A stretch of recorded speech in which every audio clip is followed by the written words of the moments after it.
Координаторот на пратеничката група на ВМРО ДПМНЕ Илија Димовски на денешната пресконференција рече дека во текот на вчерашниот ден биле сведоци на уште едно агресивно, дрско и недолишно однесување на пратениците на СДСМ кон претседателката на Комисијата за образование на Собранието на Република Македонија Олга Најденовска.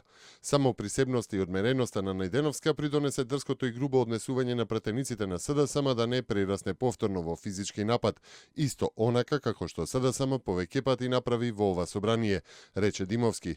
Тој додаде дека целта на СДСМ е да не се донесе законот за основање на нов државен универзитет за национална одбрана, безбедност и мир Дамјан Груев и да се предизвика нова политичка криза. СДСМ, како што посочи, сака да го повтори сценариото за предизвикување на нови инциденти и кризи во собранието на Република Македонија. Особено е важно да се спроведат превремените парламентарни избори во Македонија, со што би се спровел политичкиот договор постигнат меѓу политичките партии, истакна председателот на Македонското собрание Трајко Велјановски на средбата во Вашингтон со председателот на НДИ Кенет Волак.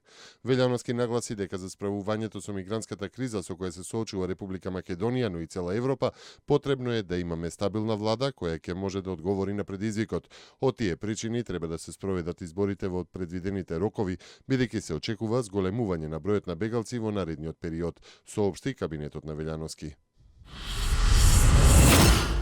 Советот на јавни обвинители утре ќе расправа за последниот пријавен случај на злоупотреби од членови на тимот на Катица Јанева. Представката на судија кој бил малтретиран од специјална обвинителка веќе била предпратена од судскиот совет до Советот на јавни обвинители, а според најавите за неја ќе се расправа утре.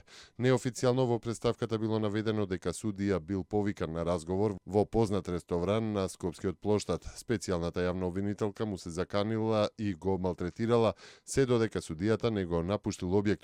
За притисокот и заплашувањето судијата го известил судскиот совет.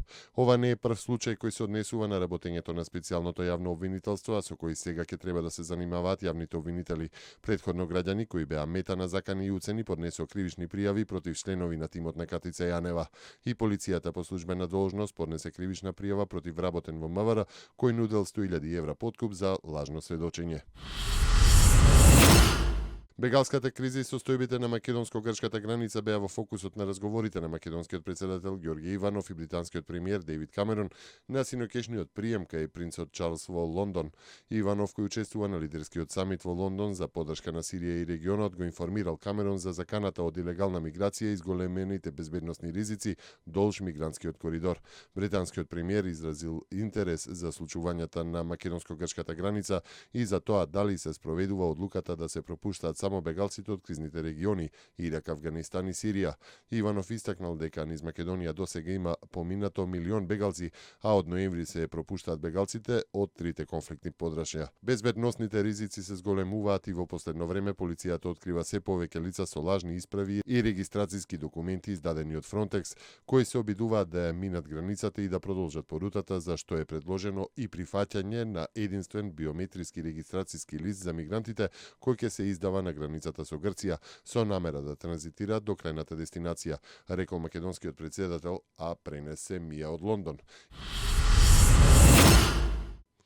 Група експерти на Советот на Европа за сузбивање на трговијата со луѓе го објави најновиот извештај за Хрватска во кој изрази загриженост за се поголемиот број исчезнати лица меѓу бегалците и ги повика властите во Загреб да преземат мерки за спречување на тие случаи.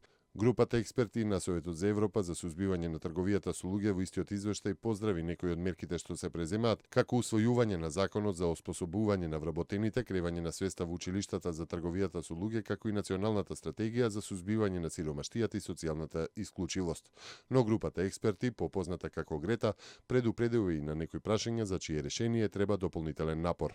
Со оглед на најдомнешните извештаи за исчезнување на голем број деца бегалци без придружба, идентификацијата на децата кои се жртви на трговија со луѓе стана приоритет за цела Европа.